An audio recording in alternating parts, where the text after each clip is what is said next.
është edhe çështja e zakatit. Do thotë do të kishim pasur dëshirë të dim pak më tepër se pse i jepet zakati dhe kujt i jepet zakati. Do thotë edhe në këtë hadith kushti i tretë i Islamit është zakati.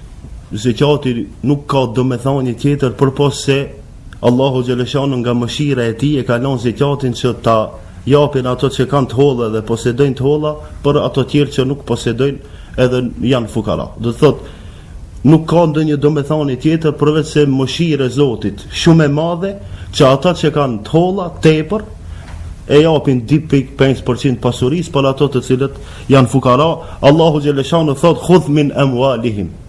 I thot pejgamberi sallallahu alaihi wasallam merre pasurinë nga ato të cilat kanë khudh min amwalihim sadaqa tutahhiruhum wa tuzakkihim biha. Se njeriu që e jep zakatin e pastron pasurinë e vet, e pastron shpirtin e vet, edhe pastaj e pastron pasurinë e vet.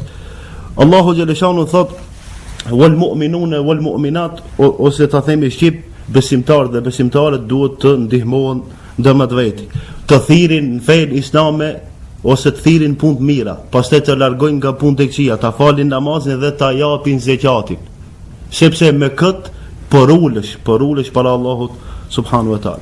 E kemi obligueshmëri, do thotë është fars, është shart, është kusht i Islamit që në qofse jemi ose kemi pasuri ta japim.